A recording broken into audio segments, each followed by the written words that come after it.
Meus amigos do RMH, Paulinho Heavy, meu irmão, que bom estar contigo de volta. Hello, Satan's People! Satan's People. Tá chegando o Student Rock, galera. Ainda dá tempo de ir. Entre em contato comigo, que ainda dá tempo.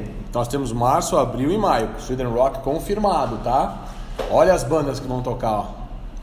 Prestem atenção. Dá um pause aí pra vocês falarem. Puta, olha isso. Rock and Roll Disneyland, né, Paulinho? Opa, total. Só que eu tô feliz pra cacete. Diga. Tem um cara aqui que é especialista em Kiss. E nós fizemos um puta do mega sucesso semana passada. Mas Kiss é jogo ganho, né? Sensacional audiência e provocou um monte de repercussão nas nossas páginas co-irmãs. Muito legal, cara. Todo mundo já começando a falar de Kiss. Será que a gente influenciou algumas pessoas? É que nem hoje, né? Várias gente já tá preparando os discos de 94 para fazer um programa especial. Pode fazer, galera. Nós não temos problema nenhum. O que importa é que vocês estarem seguindo a gente, assistindo o nosso programa, esperando chegar ao meio-dia. Desculpa alguns atrasos que tiveram nos últimos dois programas de 15, 20 minutos. O outro demorou quase uma hora para entrar no ar, mas isso não vai acontecer mais.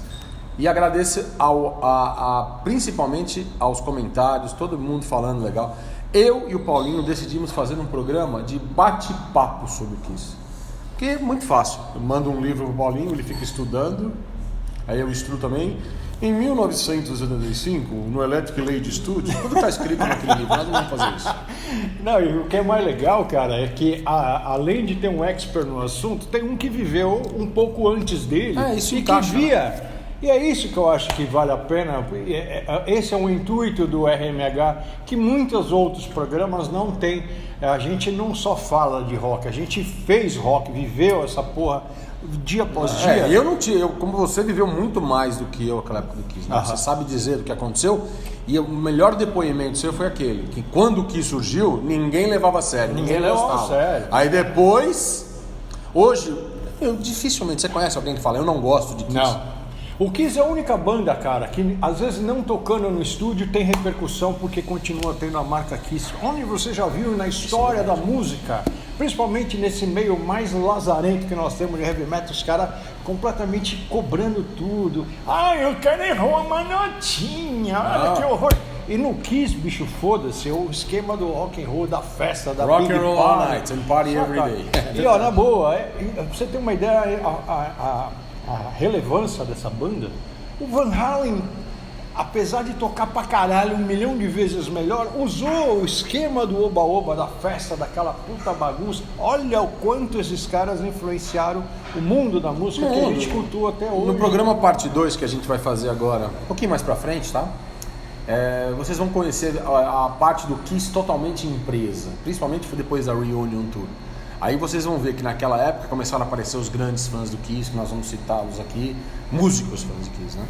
E vocês vão curtir também. E eu queria, hoje nós vamos fazer, entre aspas, o tal do saco do terror de um ano 94, uma época muito difícil pro heavy metal. Foi o início da pior fase da história do heavy metal, que durou de 94 a 99, mais ou menos, onde as bandas... poucas conseguiram se manter num nível alto, né? É aquela coisa, né? Nós estamos focando direto essa fase para ter uma fase tenebrosa pro bom e velho rock and roll, o que sobrevive até hoje, porque o rock não vive de modinhas, né?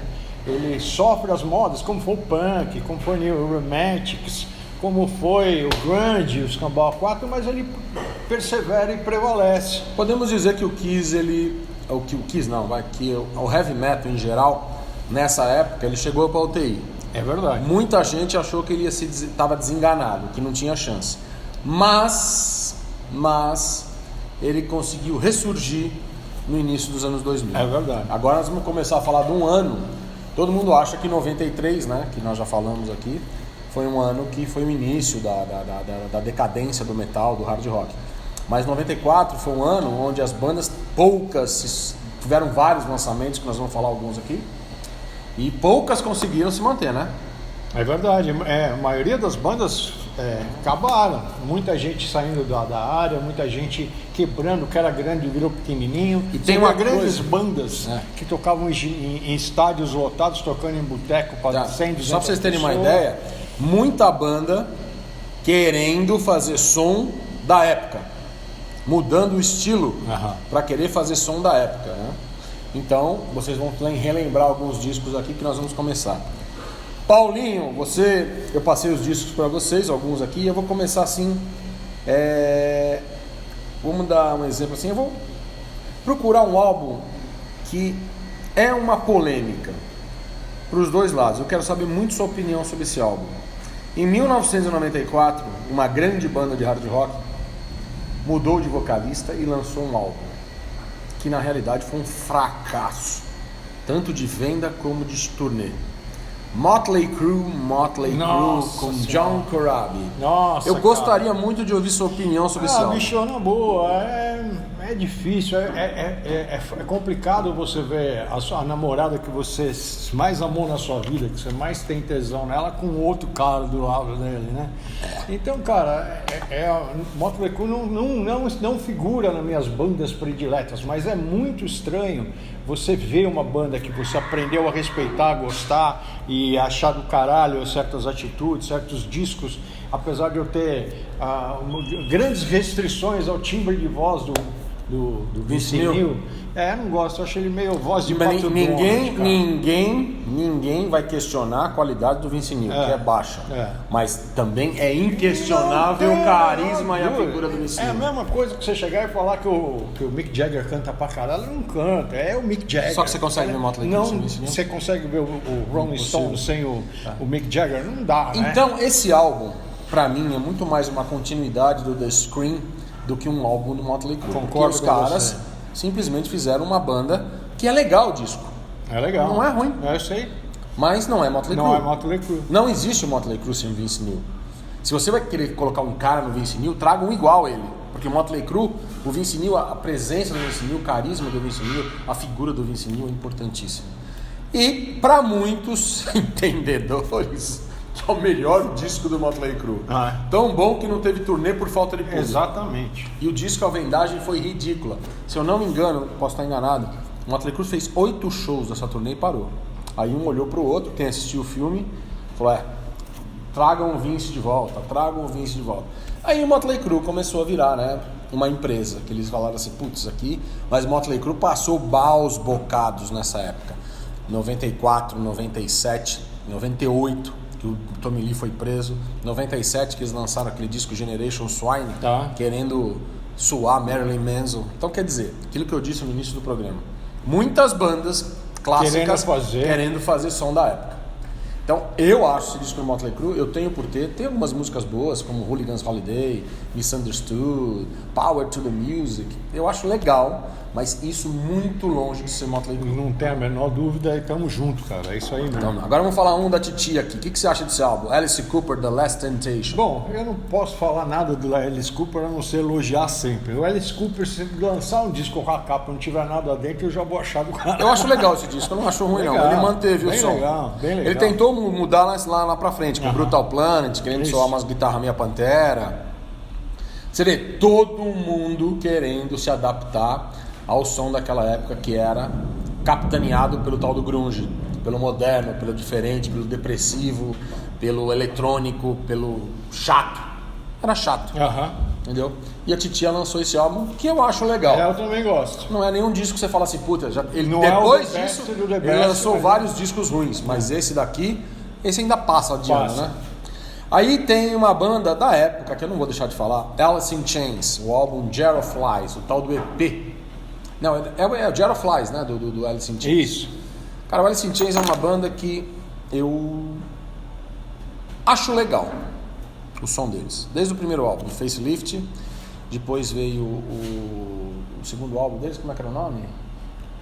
que era o Gyroflies mesmo. Ah, eu não lembro. Eu não lembro qual é o segundo álbum do Eu Alice in Chains. não tá na Tem minha aquele great hits, sabe? velho. Eu nunca... O grande problema, na minha opinião, com Alice in Chains são as músicas muito depressivas, cara. Ah, então, a geração me corta os pulsos, velho, sabe? Eu não suporto o nego depressivo. Ai, meu Deus, não sei o que, eu vou morrer. Cara, sabe, puta, eu acho que isso... A gente já tem tanto problema no dia a dia. O Alice in Chains são muito... E eu acho o Jerry Cantrell um gênio da guitarra, um puta cara, que até esqueci de falar dele, que ele é um puta talento. Só que você vai no show do Alice in Chains, por mais que você esteja curtindo, o máximo que você faz é assim. E as músicas são legais, mas é muito depressivo. Ah, eu não gosto, cara. Você não gosta? E sabe por quê? Eu já até falei isso aqui. Depois de 89, com o Muro de Berlim, a fase mundial mudou. Então começaram a ver umas coisas diferentes, sabe? Tudo que era americano não prestava, aquelas coisas da alegria, do American Way of Life. Então o negócio que era, ó dia, ó céus, ó azar, ei, Lipe, sabe aquelas coisas assim? Então bandas que vieram, que cultuam esse tipo de coisa, depressivo, geração Prozac, tô fora, mano, saca? Não consigo. Meu, Alice in Chains, o primeiro, o Facelift, que tem o Man in the Box, que eu achei do caralho, aquele esquema do refrão dele. E tem um disco que eu não lembro o nome, que é bem mais depois desse 94, que é uma capa vermelha, que já não é mais o vocalista, esse Cambacate morreu, caramba, quatro, que tem um lance de falar, pô, esse som é legal, esse disco é legal. Não lembro o nome, pra você ter uma ideia, não sou fã de Alice in Chains, cara. Não, eu curto, acho legal, tenho todos os discos do Alice in Chains. É a única banda do movimento grunge que eu tenho todos os álbuns, que eu acho legal. Esse capa vermelha qual que é? Você lembra? Cara, eu não lembro de cabeça agora, minha puta cabeça. Drift! É, isso aí, boa. Não? Nada como uma cabeça. Olha esse menino, meu orgulho, esse cara. É, então, foi esse mesmo, não é? Certeza. Aí vem uma banda que voltou com seu vocalista original e lançou um álbum chamado Death Row, Accept. Nossa. Só que é um álbum que eles tentaram resgatar aquele som Balls to the Walls, do Russian Roulette, que tinha sido o último álbum com o Udo, porque o Accept lançou no início dos anos 90 um álbum, no finalzinho dos anos 80, início dos anos 90, não me lembro de certeza, chamado Eat the Hit, que era com o David Reese, não era com o Udo, era um álbum totalmente hard rock. Já no Death Row eles ficaram mais revoltados com a situação, mas foi um álbum que não engrenou. Tem algumas músicas boas, mas o Accept também estava passando por um problema sério. E a banda, e esse álbum aqui praticamente com a formação clássica, com o Udo voltando, né? Outra banda que... Aí vem aquelas bandas que começaram a surgir e a dominar o mercado de heavy metal na época. Então, o cara tinha uma banda chamada Violence, Rob Flynn, e lançou sua primeira banda chamada Machine Head, com um álbum clássico sensacional chamado Burn My Eyes. Na minha opinião, o melhor disco do Machine Head. Ele fez um thrash adaptado à época, agressivo, violento e totalmente diferente de Violence na pegada desse disco. É isso aí. Então, o Machine Head, que hoje por muitos é considerado uma das bandas mais hoje já é velha, né? Porque ela surgiu em 94, né? Eu cheguei a ver um show do Machine Head, foi sensacional. Adoro o nome, Guilherme. Eles abriram, eles Por que tocaram... será que eu gosto do nome? Eu tava na Copa do Mundo lá em São Francisco em 94, é óbvio que eu fui naquela Broadway Street em São Francisco e tinha um lugar lá que eu não me lembro o nome. E daquele dia ia tocar um tal de Shy Tiger, o Machine Head, ia tocar... Como é que era o nome daquele... o Shy Tiger abrindo pro Machine Head. Eu falei, mas que porra é essa, né? Aí o Shy Tiger no hard rock, ninguém vendo. Na hora o show do Machine Head lotou. E aquela porradaria, aquelas coisas, tudo lá, mas o som era muito legal. É aí que eu falei, essa banda vai vingar. E não deu outra. Pra mim, Burn My Eyes, o melhor disco do Machine Head, disparado, lançado em 94. Aí vem aqui. Você chegou a conhecer o Manic Eden? Não. Não? O que é isso? O que é? Manic Eden, em 94, o seu David Coverdale estava parado com o Whitesnake. E 2 membros do Whitesnake resolveram fazer uma banda. Se não me engano, 3 membros do Whitesnake. E um ex-membro, né? Aliás, 3. Vandenberg, Tommy Aldridge e Rudy Sarzo. Tá. E chamaram aquele vocalista daquela banda, Little Caesar, pra cantar. Okay. E formaram um Manic Eden. Esse álbum só saiu no Japão. Não conheço, velho. Não sei, a capa tá aqui, ó. Não sei se chegaram a fazer turnê, mas passou, porque era um som totalmente 70, com pegada Whitesnake do início de carreira. Óbvio que naquela época não daria certo. Não ia rolar mais. Não ia dar certo mesmo, né? King Diamond voltou com seu Merciful Fate lançando o álbum Time. Um álbum que também foi, vamos fazer, depois que ele terminou com o Merciful Fate, ele fez a carreira com o King Diamond, ele voltou com o Merciful Fate com o álbum Time. É um álbum lançado que também passou legal. Na época não tinha nada rolava daquele jeito. Para quem não sabe, em 94 o Bruce Dickinson já tinha anunciado a saída do Iron Maiden. O Iron Maiden estava se preparando com o novo vocalista, o Blaze Bayley, para lançar o X Factor em 95. Que também foi um álbum muito legal. Não vou falar dele aqui, nós vamos falar em 95. Mas a turnê foi desastrosa nos Estados Unidos. Nossa. Desastrosa. Vamos continuar aqui, Paulinho. Agora eu quero ver a tua opinião. Também tentando se manter vivo nessa época, Tony Iommi lança com Black Sabbath Cross Purpose. Nossa, mano. Meu, mortal, cara. Eu gosto pra cacete. Eu não tenho como falar errado do Iommi. Como é que você vai falar errado do Iommi? Os caras viram e falaram, Seventh Star não é legal, porque não é blank. Meu, é a mesma coisa. O Cross Purpose me lembra muito também uma coisa que viria ser depois o Fused com o Glenn Hughes, cara. Puta disco Fala de catálogo já, hein? Difícil de arrumar. Meu, maravilhoso. Puta disco. Eu sou suspeito pra falar. Como é que eu não vou gostar de alguma coisa do Iommi, cara? Não tem como. Cara, muita gente picha essa fase Tony Martin do Black Sabbath, né? Pra quem não sabe, em 94, quando saiu esse álbum, eles fizeram uma turnê no Brasil, no Monsters of Rock, tocando com Suicidal Tendencies, Slayer e Kiss. O Black Sabbath abriu pro Slayer, que abriu pro Kiss. Esses discos hoje são muito difíceis de se encontrar. Toda hora, pelo menos boatos dizem que os álbuns seriam relançados, porque a gravadora IRS, que era da época do Black Sabbath, faliu, fechou, tem os direitos e ninguém consegue relançar esses álbuns, né? Então, quem quiser esse disco quem tem vai entender o que eu estou dizendo. É Black Sabbath? Lógico que é. Tem Iommi? É lógico. O riff é Black Sabbath. É isso aí. Querendo ou não, Tony Martin canta pra cacete. Eu também acho, que nem um monte de gente fala, o Tiro é uma merda. Puta disco do caralho. Pra mim, o álbum Headless Cross tá top 4 do Sabbath. Na minha opinião. Não dá pra falar. Meu, são fases diferentes, produtos sensacionais. Acabou. Não tem e nessa época. Dio, Ozzy, vieram pro Brasil. Glenn Hughes, sensacional. Com Bill Ward e Geezer Butler. Dava Bill Ward, Geezer Butler, Iommi e Tony Martin. Quer dizer, olha a formação, né?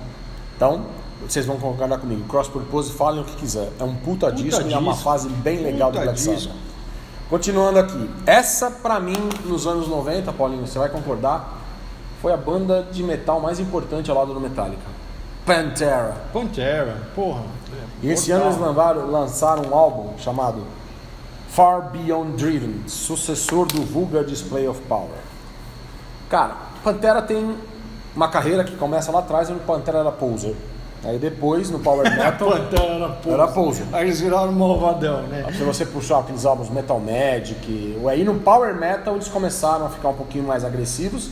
E aí existe uma outra banda no Cowboys from Hell, que querendo ou não, eles criaram um estilo. Você concorda? Que eu acho do caralho o nome, Cowboys from Hell. Você concorda que eles criaram um estilo pra época? Lógico, sim. E eu coloquei Dimebag Darrell como um dos guitarristas mais importantes. Por quê? A pegada do Dimebag era foda, muito agressiva. Aí o estilo do Phil Anselmo, cantando, careca, cabelo não era mais importante nessa época. E eles lançaram esse álbum, Far Beyond Driven, que é uma porrada, velho. É tijolada mesmo, cara. É uma tijolada, cara, não tem uma cadência, é porrada, porrada, porrada. E o Pantera começou a ser uma das bandas mais importantes da época. Na época do bar, já começavam a querer ouvir Pantera. Lógico. E eu respeito demais o Pantera. Aí depois eles se perderam, um disco ou outro, que eu mais gosto, disparado, é o Cowboys from Hell. Sendo que o Vulgar é muito marcante pra mim, porque ele fez parte quando o Animal abriu, o Vulgar saiu e todo mundo queria pegar o novo álbum do Pantera, que fez muito sucesso com aquela música Walk. Entendeu? Continuando aqui. Esse álbum, Paulinho, eu quero a tua opinião. Capa branca,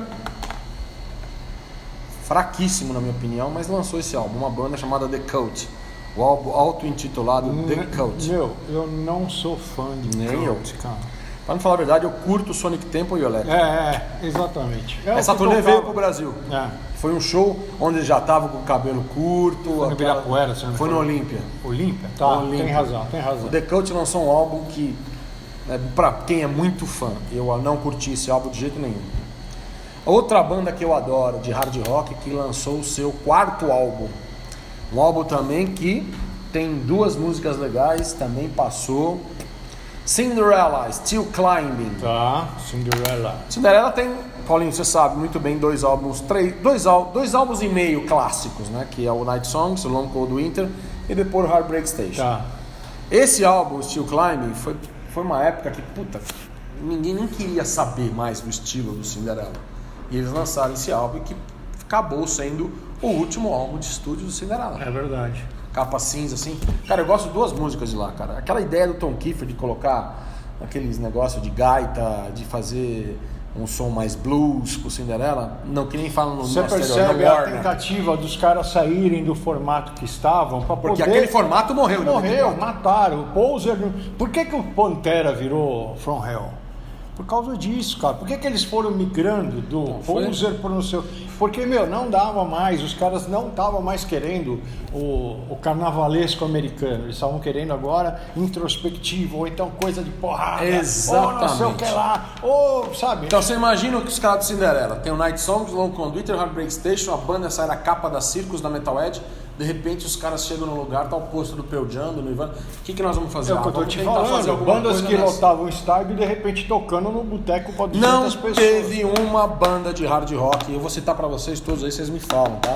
Que depois de 92 lançou um disco igual aos anteriores. Cinderella, as que se manteram vivas. Danger Danger, Warrant, Rat, Motley Crue, Dokken. Deixa eu ver outra aqui que lançou discos. O Wasp. Nenhuma dessas bandas de hard rock que eram o Poison, que eram até o próprio Bon Jovi, que virou pop. É verdade. Lançaram algo do que eles faziam antes. Por quê? Ô, neném aí, ó. Hell yeah! Olha Grande só, neném! Nós estamos falando de banda depressiva aqui, daí você vem salvar a gente aqui, né? Você tá levando a moral. Grande, Bruno. Valeu, saúde, Paulinho. Obrigado, velho. Long live rock and roll, galera. Então, voltando a falar para vocês, aquilo que eu disse no início, elas queriam se adaptar à realidade. E o Cinderella foi mais uma que passou com o álbum despercebido. Hoje o álbum é até meio difícil, ainda tem no Animal uns lá, mas não. Agora é uma banda que você adora, e que essa banda, ela praticamente, ela segurou a bandeira do estilo e lançou um puta álbum. Dream Theater Awake. Nossa senhora! Cara... Eu já começo a desconfiar quando o roqueiro fala Dream Theater é chato, não paga bicho. Então o cara não gosta, o cara é modinha, não gosta de som. Ele é aquele cara que precisa ficar vendo vídeo para entender a música. Se você usar o ouvido, cara, Dream Theater toca, são 5 loucos, tocam pra caralho todos. Sem sombra de dúvida. Mas é muito preciosismo junto. Mas esse excesso de preciosismo soa chato. Não, eu não acho. Você não acha? Não, nem fudendo. Será que por causa das tuas influências progressivas? Na boa, eu sou completamente... Cara, eu sou gosto de virtuoso. E todos eles são virtuosos. Não, você tá pra caralho. Você pegar qualquer... Você quer saber? O Awake é muito mais fraquinho, vamos dizer assim. É muito mais prog e muito mais fraquinho, comercialmente falando, do que foi o Imagine Words. Não, Imagine Words é uma obra. É uma obra, tá vendo? É a mesma coisa. O Awake eu já... Eles já começaram a entrar, mas é... Como diz, tocar pra eles, né? Exatamente, sacou? Eles já... E eu acho do caralho, fazendo uma retrospectiva aqui, o Dream Theater não entrou nessa coisa de tipo, vamos mudar de som para fazer sucesso. Não, foi o que eu disse, eles levantaram uma bandeira e seguiram. Exatamente isso. Pai do prog, os deuses do prog metal. Eu não tinha prestado atenção na sua frase, que é sensacional, é muito legal. Eles viraram e falaram assim, minha arte não se prostitui. Foda-se, nós vamos tocar isso aqui e vamos manter essa porra até... Porque nós vamos ter fã de qualquer forma. Então, de uma certa forma, eles foram coerentes com eles mesmos, com o restante da carreira dele. Não é tipo assim o Cinderella aqui, agora vamos mudar, agora que está assim nós vamos fazer esse, agora nós vamos fazer aquele, para poder agradar gregos, troianos e varzianos, você não agrada ninguém, entendeu? Então, cara, de novo, Não é um dos discos que eu mais gosto do Dream Theater, mas é sensacional, é muito bom, tem influências. Eu respeito demais o Dream Theater e ele Gentle começou Giant pra a angariar caralho. uma legião de fãs Não, que lógico, o fã do Dream lógico, Theater. lógico. O fã do Dream Theater é torcida. É uma torcida que cabe numa Kombi do Juventus, mas é uma torcida. Sabe por quê? Porque são formados por músico. O músico, quando ouve aquilo, fala: caralho, que porra é essa? Entendeu? É foda. Os caras são muito E nervosos. você vê que o Dream Theater até hoje está aí, já teve mudanças na formação, mas vem se mantendo com um estilo e querendo que a crítica e os entendedores vão para aquele lugar. Por quê? Eles fazem o som que eles querem. Acabou. Então, e acabou. Tem a legião de fãs. Agora tá lançando um disco ao vivo atrás do outro. É uma discografia fantástica. São gigantes no Japão. Gigantes. Mas é onde mais se curte tipo de som, São, né? verdade. Por que o Malmsteen é fã? É esse maluco lá no Japão. Porque eles prezam isso daí. Eles querem o preciosismo, o que o cara sabe Verdade. fazer de melhor, entendeu? Seguindo um outro lançamento de uma banda que criou esse estilo, na minha opinião, o prog metal foi criado por essa banda, chamada Fates Warning, que lançou também em 94 o álbum Inside Out, o sucessor da obra-prima Parallels, só que já mudado. O Parallels era comercialmente mais acessível. O Inside Out já começou com aquelas quebradeiras para tentar se adaptar. Será que eles escutaram a Images and Words e falaram, não, vamos seguir esse linho? Quer dizer, o Fates Warning influenciou o Dream Theater e depois o Dream Theater estava influenciando o Fates Warning. É verdade. Olha que coisa, é velho, verdade, né? é verdade. Então, e esse aqui? Pra mim, um álbum ok. Dio, Strange Highways. Nossa. Vou falar o que do baixinho, cara? Mas agora fala com a cabeça, sem o coração. Tá no nível dos 4 primeiros? Não, para. É a mesma coisa que eu chegar e falar do Cross Purpose do Não, do o que eu digo, Ionic. que eu sempre falei, cara, o Dio é uma unanimidade pra todo mundo que gosta de rock, que é roqueiro, não rockista, roqueiro e fã de heavy metal. Só que a carreira do Dio solo, aqui ela começou a declinar. Por exemplo, você não pode comparar o Strange Highways com o Dream Evil, com Sacred Heart, com Last in Line e com Holy Diver. Não é bem abaixo mesmo. Veio pro Brasil nessa turnê, né? Com aquele guitarrista horrível, Tracy G. Nossa, mãe. Lembra dele? Lembro. Opa. Então, e aí foi um álbum que nem eu falei, ok, eu tenho. Há muitos anos eu não ouço. Mas vamos pegar esse programa aqui, vamos tentar achar alguma coisa legal nesse Strange Highways do Dio. Vale a pena, né? Vale a pena, né? Então, na Suíça surgiu uma banda de hard rock, porque eu vou contar uma coisa pra vocês, Paulinho. Os Estados Unidos baniu as bandas de hard rock. Ficavam escondidas, ninguém sabia onde estava, se existia, se não estava. Mas já na Europa começou a surgir muita banda de hard rock. E uma das que surgiu de qualidade é essa, que eu sei que você gosta. Na Suíça, a banda Gotthard. Pode Lançando crer. seu segundo álbum, Dial Hard, seguindo aquela linha do Crocus. Era uma mistura de Crocus pesado com um pouquinho de Bon Jovi no estilo de cantar do grande Steve Lee, que morreu de forma trágica e besta, né? E nos deixou em 2010. Já fazem 12 anos que o Steve Lee não está mais aqui. Só que esse álbum do Gotthard era o álbum mais pesado do Gotthard. O primeiro e o segundo álbum do Gotthard, que é o Gotthard e o Dial Hard, são pesadíssimos. Então muita música legal. Mountain Mama. Vale a pena. Esse álbum ainda é difícil achar hoje. Mas é uma banda que é aquilo que eu falei. No hard rock, muita coisa se manteve na Europa. E surgiu bandas novas assim, nesses anos nebulosos aqui de 94. Uma delas é o Gotthard. Aí essa aqui, Paulinho, ó. Um cara que criou um estilo, os dois que criaram um estilo, um musicalmente falando e o outro na parte vocal, deixaram a banda. Aí veio um outro vocalista que era de uma banda de hard rock cantar no álbum do Halloween, Master of the Rings. Nossa, mãe do céu. Cara, e pior que esse disco é sensacional. Você lembrou? Você desenterrou esse daí agora. Esse álbum do Halloween, pra mim, após os Keepers, é o melhor disco do Halloween lançado. Eu amo o Halloween. O EP, o Walls of Jericho, os dois Keepers e o Pink Bubbles Go Away. O Chameleon, você sabe qual que é? Aquele capa branca? Capa branca com a... Que é meio... criou várias opiniões, uns gostam, outros odeiam. Aí como seria o novo álbum do Halloween? Eles lançam Master of the Rings, um som pesado, um som agressivo, com muita pitada de hard rock, porque o vocalista, o Andy Darius, que substituiu o Michael Kiske, ele vinha do Pink Cream 69. E um dia, eles tocaram aqui no Brasil. Só que eles fizeram a turnê em 96 do Monster, né?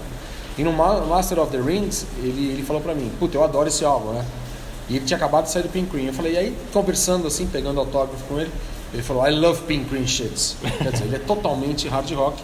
Pra quem não sabe, hoje o Andy Darius é um dos donos do Halloween, né? Sabia?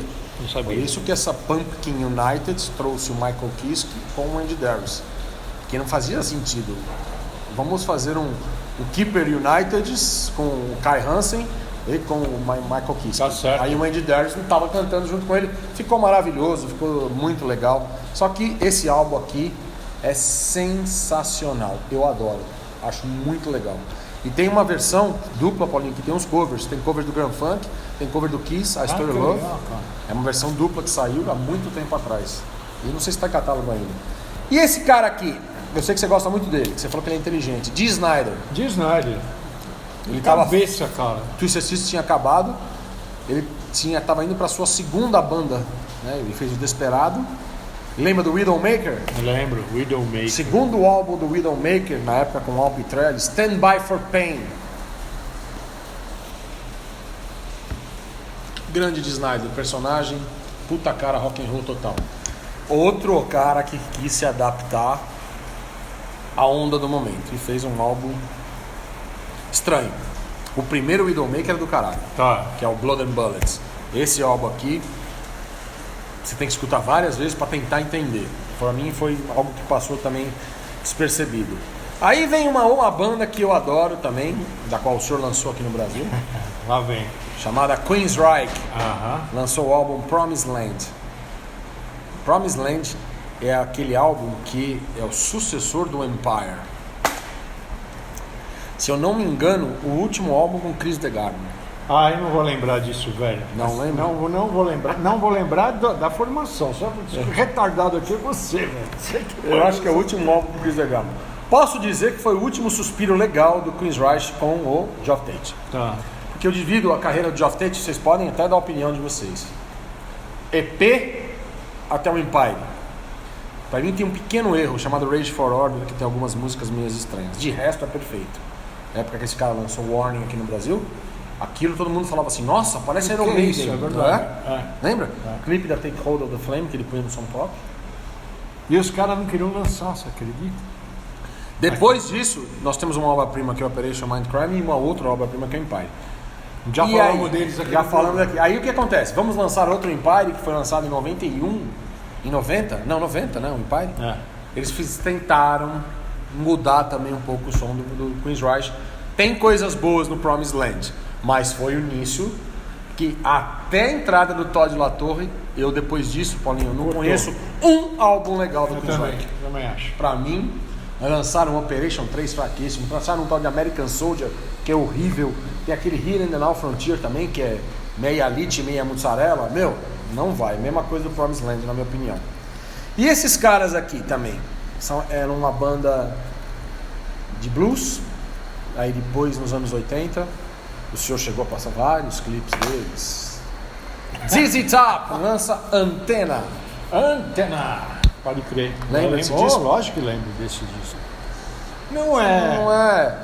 Não vai mudar nada. Vocês perceberam que todas as bandas clássicas dos anos 80 e início dos 90 tentaram lançar disco nessa época, você não fala que obra-prima, que legal, que bacana, a não ser as europeias. Você vê como a música pesada estava perdida nos Estados Unidos. ZZ Top, esse Antena, ele acho que sucede o Stages, né? O Afterburner. Afterburner. Que é o coisa. É o que tem Stages, que tem o Rough Boy. Burger Man. O Rough Boy. Pra mim, os dois discos do ZZ Top que eu mais gosto, o Eliminator e o Afterburner. Porque eu sempre falei que o ZZ Top é uma banda de blues rock. Nunca foi uma banda de Southern Rock. Nunca tá? foi, vocês tiram isso mesmo, não concordo. Agora, virando a página aqui, Paulinho, eu quero falar de você. Esse aqui, vamos lá. Seu Bruce Dickinson, fora do Iron Maiden, lança seu segundo álbum solo, Balls to Picasso. Cara, tem o maior hit solo da carreira dele, que é a chatíssima Tears of the Dragon, e que toca, os rockistas pensam que é Iron Maiden, né? Mas enfim. Que Cara, inclusive foi, como é que fala? Foi puxada da discografia do Bruce Dickinson para tocar no Iron Maiden, porque tem o Jerry lá, caralho. eu acho um disco fraquíssimo, na minha Também opinião. não Fez uma gosto, turnê aqui no Brasil e não tocou uma música do Iron. No Olímpia, lembra desse show? Lembro, lógico. Não estava muito cheio, não tocou uma do Iron. Pra mim, um álbum fraquíssimo. Segundo álbum do É Bruce Dickinson. aquela coisa, né? Tá vendo como você precisava dos caras para fazer sucesso também? E vice-versa, bonitão, saca? Só que teve uma banda que lançou um álbum fantástico chamado Countdown to Extinction e precisava meter um sucessor. E conseguiu. Euthanasia do Megadeth. Tá, Megadeth. Velho, esse álbum é legal. É verdade. O Megadeth manteve o estilo Megadeth. Ele não quis copiar ninguém. Então podemos citar aqui em 94 um dos melhores álbuns. Se você parar para pensar, a maioria das bandas que mantiveram seu padrão do que fazia antes, depois desse ato 93, 94, continua nativa até hoje. Presta atenção. Verdade. É uma boa observação. Não é? E o Megadeth fez um show aqui no Brasil que foi sensacional, porque o Euthanasia era muito bom. Aí logo depois ele tinha o Countdown to Extinction, que tem um grande hit, Symphony of Destruction, e tem a obra-prima Rust in Peace, que é da época do Rock in Rio. Então, eu falo uma coisa pra vocês. Esse álbum, essa turnê do Megadeth, que ele falou foi perfeito. O Megadeth lançou um disco pros fãs do Megadeth.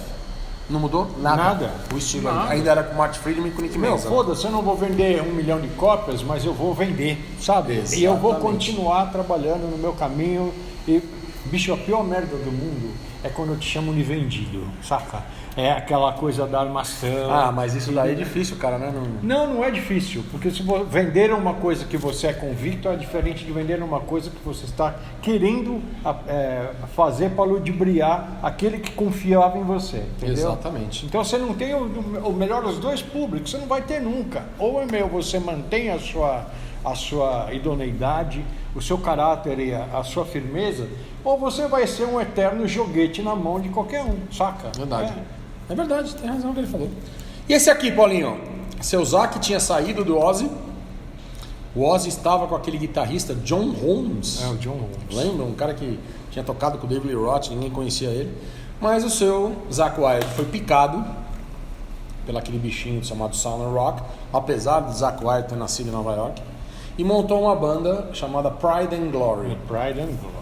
Puta, bicho, tem a introdução de banjo nessa porra desse disco que é sensacional. Cara, é um descasso. Puta disco. Não tem nada a ver com o Ozzy. Não É uma tem mistura de Lynyrd Skynyrd com um pouco de anos 70. E a banda era simplesmente formada com James Lomenzo, que estava no White Lion. O White Lion tinha acabado. Os caras tiraram todas aquelas roupas bacanas e começaram a colocar jeans e colete. E na bateria um monstro jovem ainda chamado Brian Teach. Cara, Pride and Glory, descasso. Bom pra caralho. My Horse Called War, o meu cavalo chamado Guerra. Sensacional, adoro esse disco. Essa banda de hard rock foi uma das poucas que se manteve nessa época fazendo pelo menos um som mais honesto, seguindo a linha deles. O Tesla lançou seu quarto álbum, Bust a Nut. É verdade. Lembro disso. Muito legal o disco, tem que ter, né? Pode seguir, segue os 3 primeiros, vale muito a pena lembrar do Tesla, porque foi honesto nessa época, não mudou. E essa aqui, Paulinho, Glenn Hughes, From Now On. Bicho, ele tava vindo do LA Authority 2, que é um disco que ele plugava, todos os caras que tocaram nesse disco não usaram pedal, era guitarra, um cabo e ligado direto nos amplos, dos Marshall, e pau no gato, saca? Aí você vai entrar... E aí vem o From Now On com puta. Lembra aquilo que eu disse pra você da Europa? Quem fez esse disco com o Glenn Hughes? Os caras do Europe. Verdade. Que estavam... John Oram. Prisoners in Paradise. Não deu certo nos Estados Unidos. Foi um disco que apesar de ser legal, estavam ali, o Glenn Hughes se uniu a eles e fez essa obra-prima, que pra mim é o melhor disco do solo. Eu gosto demais. Tem o Why Don't You Stay, Que é maravilha. You're the only one. Nossa, tem uma descida no teclado. Olha, fico até arrepiado de lembrar. Glenn Hughes, The Voice of Rock. Como pessoa, uma mala, mas como músico... Puta que pariu. Melhor disco da carreira do Glenn Hughes, já falamos aqui no programa uma vez dele, né? E esse aqui, Paulinho, lembra de uma capa que você via assim, um biquíni de frente, e você falava, nossa, olha que delícia, hein? quando na realidade era um cara que tirou aquela foto. Black Crowes Amorica. Aí eu lembro, mas eu não lembro da coisa. Tô rindo da sacanagem, bicho. Esse álbum do Black Crowes, podemos chamar o álbum de Viagem Rock. Eles estavam totalmente charulados, louco. Tinham 2 discos clássicos, que é o primeiro e o segundo, que é o Shake Your Money, o primeiro Shake Your Money Maker, depois é o como é que é o nome daquele disco? Não sei, cara. Seu nome é com você. Você não lembra? Tem Remedy, When the Blackbird Sings, uma coisa assim. Só que aconteceu uma coisa. No Amorica, eles viajaram, né? Tentaram fazer, vamos fazer um Rolling Stones misturado com Neil Young, misturado com um pouco de psicodelia, e viajaram na maionese. É um disco que chamou muita atenção pela capa. A capa chegou até a ser censurada em alguns lugares, mas quando falaram que era um cara que tinha tirado aquela foto, eu falei, puta, né? Todo mundo pensava essa capa aqui, ó. E esse cara aqui, velho, que tinha lançado um disco inicialmente instrumental, parecia como um garoto prodígio. Aí, nada a ver, ele entrou no Poison, no lugar do Ceci DeVille. Aí ele pegou a mulher do batera, mandaram ele embora, não veio pro Brasil, mas ele lançou um disco que para muitos é uma obra-prima. Richie Kotzen, Motherhead's Family Reunion. Toca muito, cara. Richie Kotzen é um belo guitarrista. Eu não lembro de ter ouvido. Não. Cara, esse disco é um dos discos mais clássicos dele, assim. E é uma pegada bem 70, uma pegada assim bem... Porque o Richie Kotzen, se você vê ele cantando, você vê a alma na voz dele, né? Ele, como se diz assim, ele tem voz de cantor de blues, de cantor de jazz, de cantor de soul. Ele tem uma voz assim totalmente diferente daquela imagem que ele tinha como guitarrista do Poison, cara, não tinha nada a ver, né? É verdade. E tá até hoje fazendo música, é marido da Júlia Lage, baixista do Vixen, nós falamos dela daqui. E esse álbum aqui é um clássico da época, né? E pra mim que eu mais gosto. Aí eu volto a falar pra você aquela história da Suécia. Um vocalista americano recebeu um convite do baixista que tinha trabalhado com ele no Malmsteen, e na Suécia montaram uma banda. E esse cara cantou em todos os discos, né? E nessa época, em 94, eles lançaram o terceiro álbum, que pra muita gente, quem não sabe, o disco favorito da carreira de Jeff Scott Soto, Talisman e o Manimal. O álbum que tem Ecstasy, Take Me Higher, a banda que misturou um pouco da pegada funk com o hard rock. Ah, mas o Extreme já fez isso antes, verdade, concordo. Mas a quebradeira no som do Talisman... E quem fez antes do Extreme chama Aerosmith. Verdade. A quebradeira da música do Talisman. Então, quer dizer, vocês podem ver que na Europa as bandas de hard rock mantinham o estilo. E é o caso do Talisman, que depois lançou vários discos.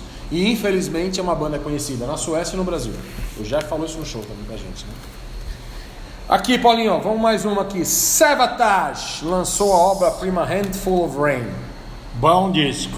Bom demais. Bom. Já não estava mais com Chris Oliva, o vocal era o Zachary Stevens. É o álbum sucessor ao Edge of Thorns, que é o grande clássico da época sem o Chris Oliva.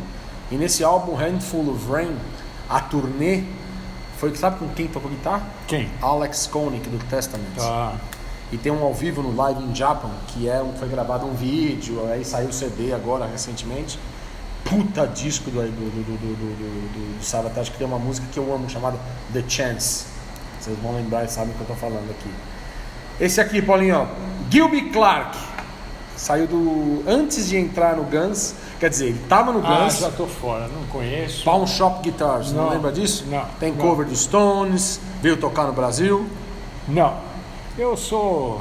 Não lembra disso? Não é que eu não lembro. Eu deleto, bicho. Não tem como.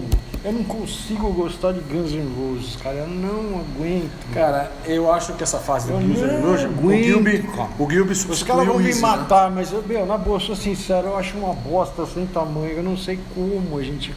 Saca? Até hoje, musicalmente falando, eu acho chato pra cacete. Uma banda super estimada, fez muito pouco pra cá. Eu também acho. Mas o Gilby Clarke, pra quem não conhece um pouquinho a carreira do Gilby Clarke, a primeira banda dele chamava Kill for Thrills.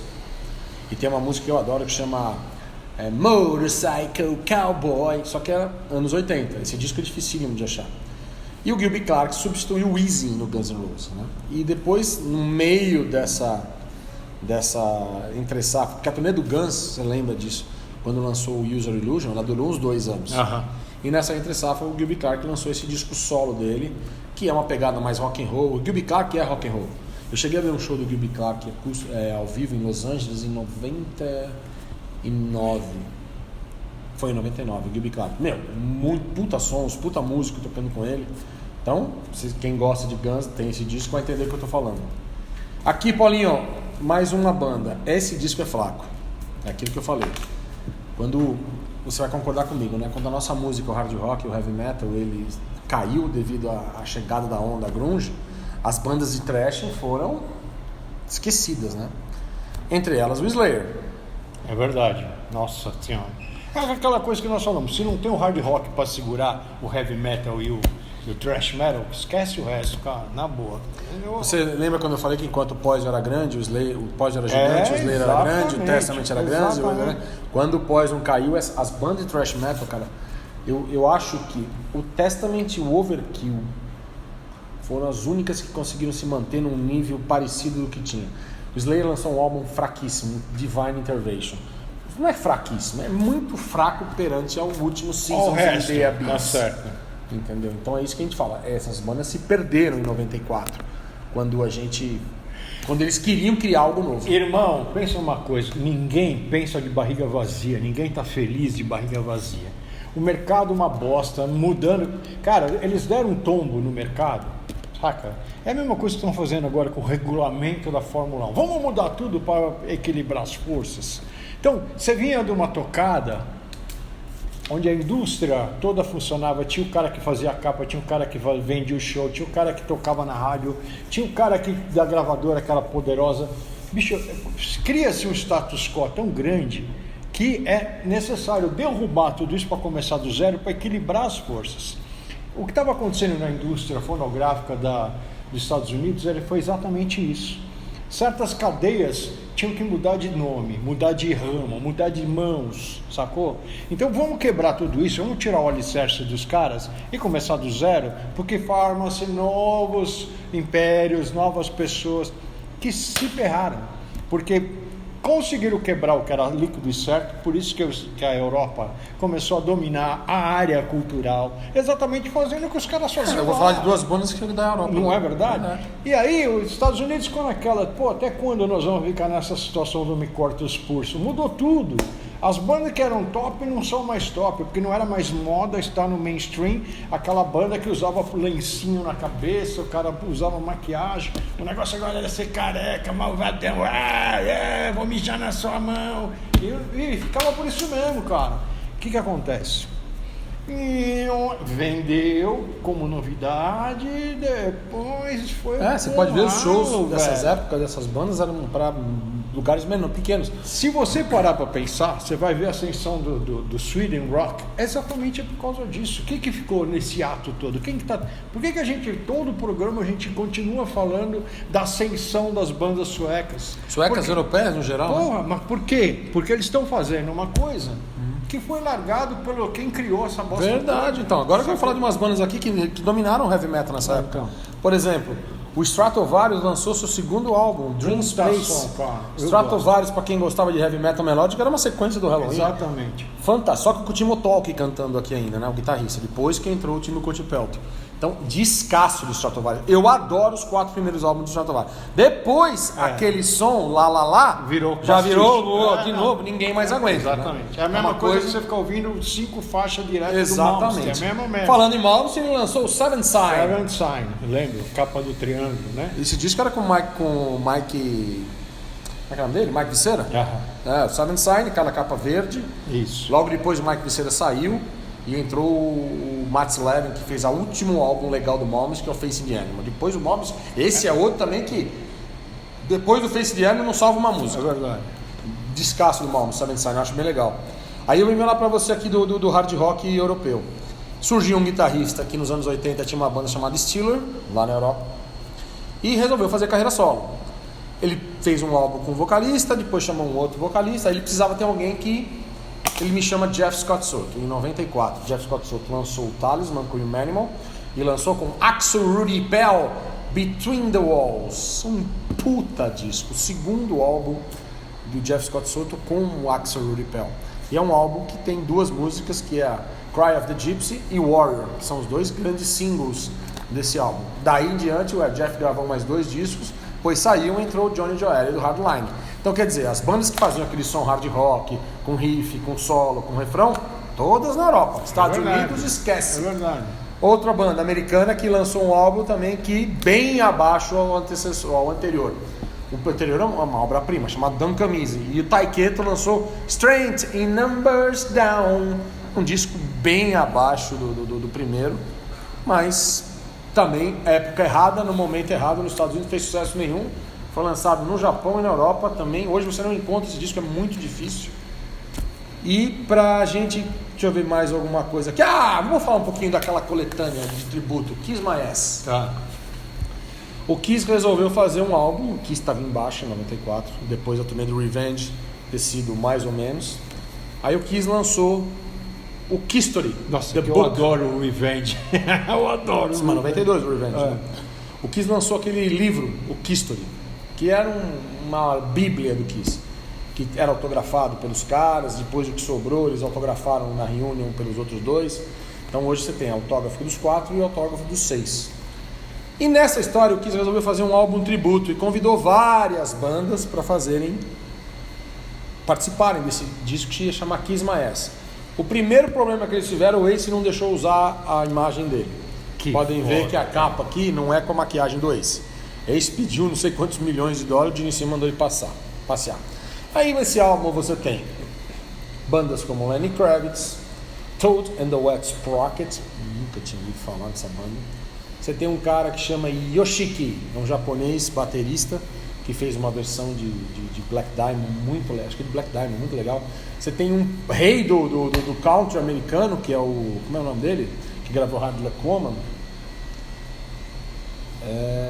Fugiu o nome dele. Garth Brooks. Garth Brooks gravando, entre outras participações, né?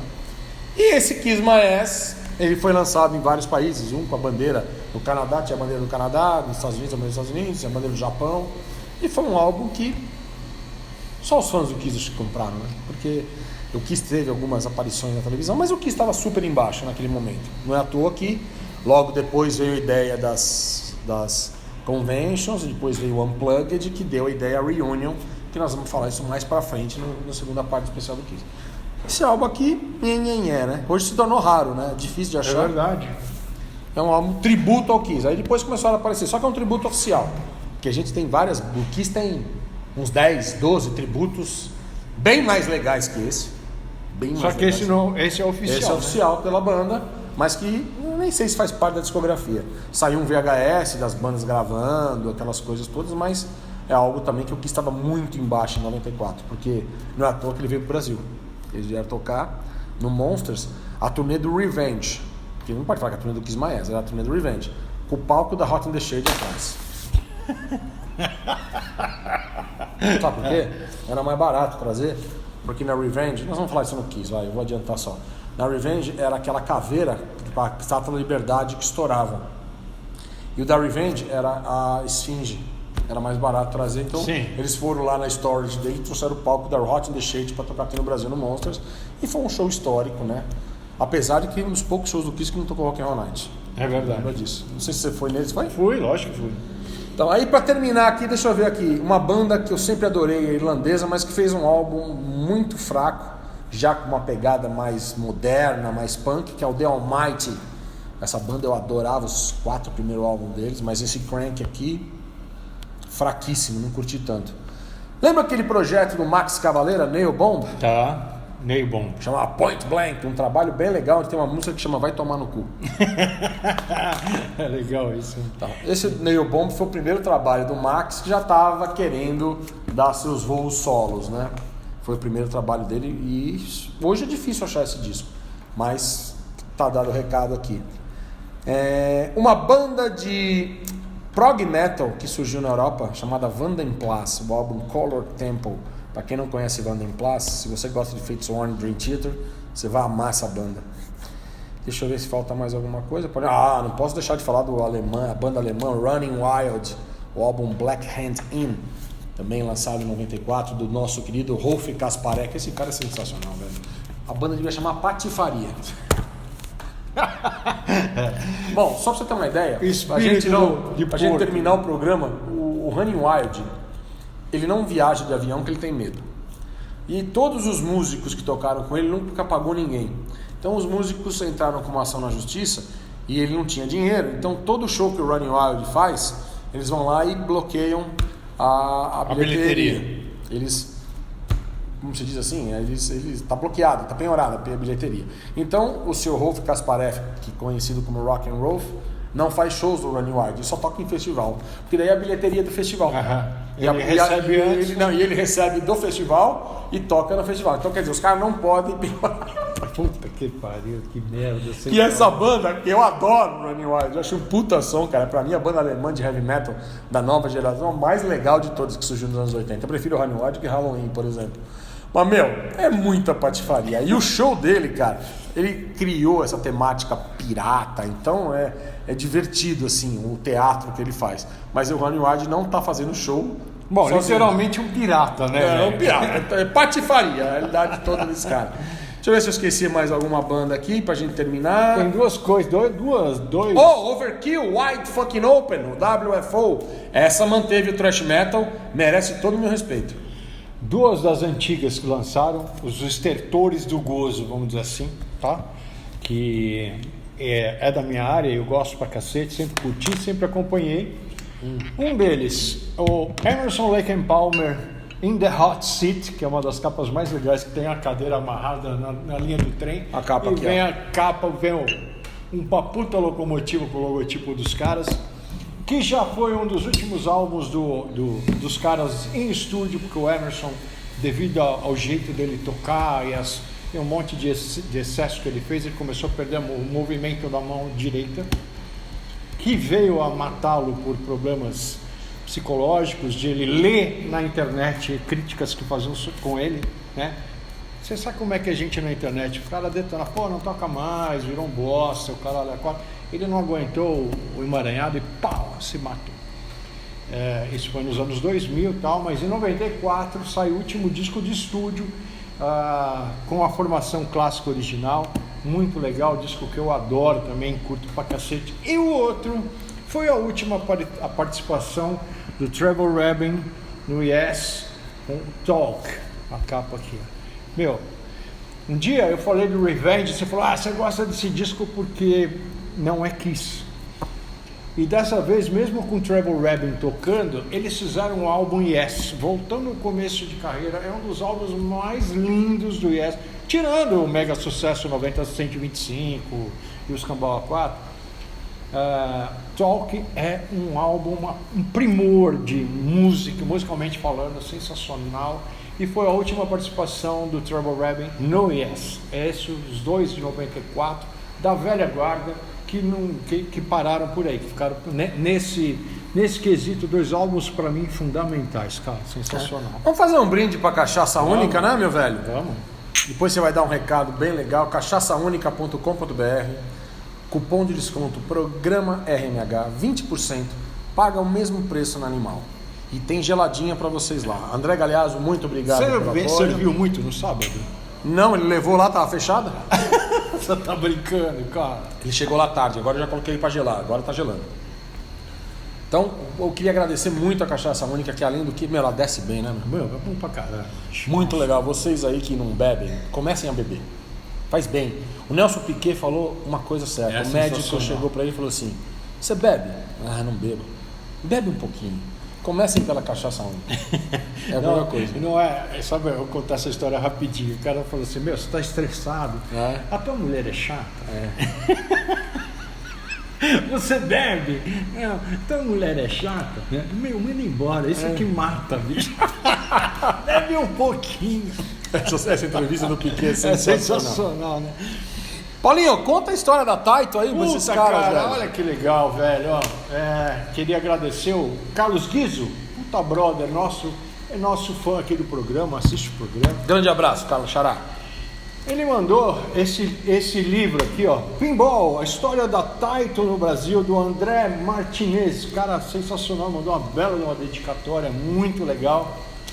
E para vocês que são mais novos e estão acostumados só com PlayStation, cara. Vocês não sabiam que na década de 70 nós crescemos dentro de lojas com isso aqui, ó, com a Taito, jogos de fliperama sensacionais, onde você tinha interação, você conversava com as pessoas, era um barulhão do caralho. Tinha no Black?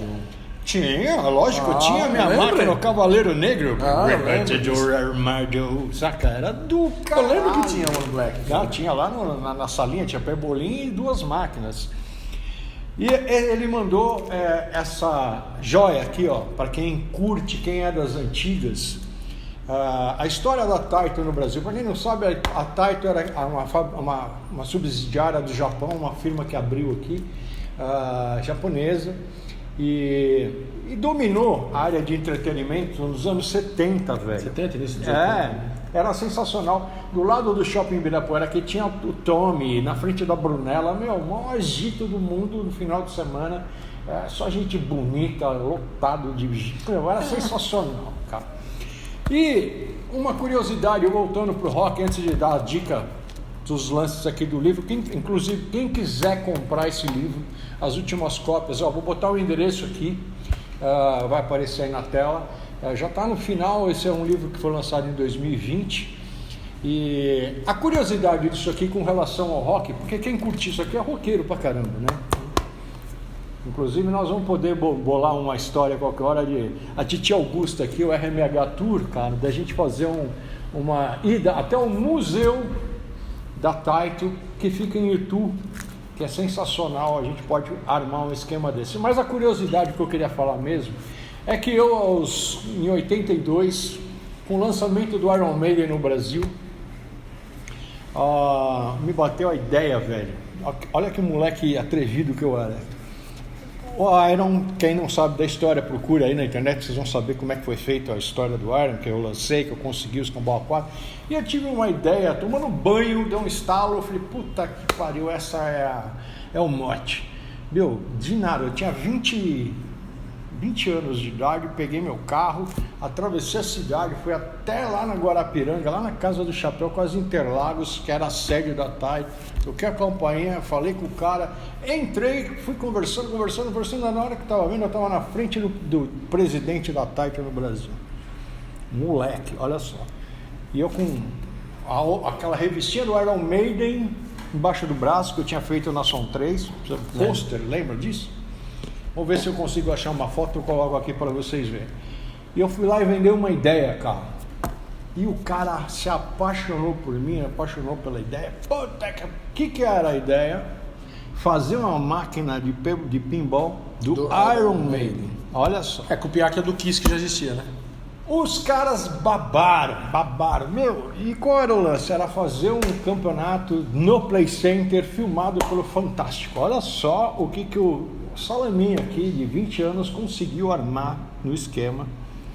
Tudo certo, tudo maravilhoso, tudo bacana, os caras já desenhando a máquina no escambau. Bom, vamos levar agora o diretor da EMAI para conversar com o cara, para formalizar as coisas. Tudo fechado. Os caras entravam com as máquinas, nós entramos com a promoção, o Iron Maiden com a imagem, tá tudo certo. Na hora de fechar, o cara vira e fala assim: se não pagar um royalty não vai rolar. O cara olhou pra mim e eu falei, ele não tinha me falado isso na nossa reunião na EMAI. E como é que é? Pô, eu venho aqui, faço milhões de reuniões, vendo um produto pro cara, os caras compram, nós vamos vender disco pra Dedéu, e vocês querem um royalty pra fazer isso? Aí o cara olhou, eu falei, não, pera, tá tudo errado, vamos embora, muito obrigado, desculpa pelo seu tempo.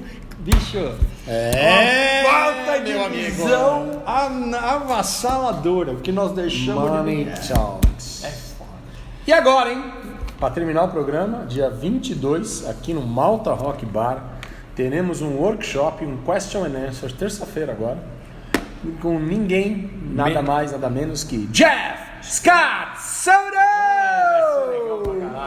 É bem legal, faltam poucos lugares, acho que 5 ou 6, totalmente limitado, já anunciamos e vocês podem ver. Dia 22 aqui, vamos bater um papo com o Jeff, fazer qualquer tipo de pergunta, tirar foto, autografar. Ele vai contar um pouco da carreira dele, desde a época do Malmsteen até a época atual hoje, do Sons of Apollo, da carreira solo dele, Axel Rudi Pell, Ice, Talisman, Manimal e trocentas outras bandas. E estaremos aqui, eu e Paulinho, juntos, e a gente vai se divertir, tomar uma, beber uma, dia 22 de março, a partir das 8 da noite, presença no Malta Rock Bar de Jeff Scott Soto. Primeira classe, hein, velho? Primeira classe. Demais. Vamos bater um papo com o meu brother querido e vocês vão ver que puta ser humano que ele é. Mandar um abraço pro André lá em Varginha, da Combate Web Radio. Bom demais. Agora ele tá, essa semana vai chegar um monte de coisa pra ele, eu quero ver. E ele vai falar, bom demais, hein? Tá aqui, pariu, vai chegar. E André, faz uns especial do RMH. E ele falou que vai mandar um presente pra nós, viu? Tá chegando. Que legal, velho. Chegando aqui, a gente agradece pra Ele você. só não mandou a foto ainda da coleção dele. Ele tem que mandar foto da coleção dele. Porra, uma galera tá querendo. Muito obrigado a todos vocês. Valeu, Paulinho. Valeu, Cachaça Única. Valeu, Malta. Um grande abraço para vocês. E semana que vem teremos um programa recheado de lançamentos. Só coisa legal saiu em março aqui e vão estar disponíveis no Animal. Muito obrigado a vocês. Valeu, irmão. Valeu. Bom final de semana para você. Bom almoço. Fiquem com Deus. Tamo junto. Abraço.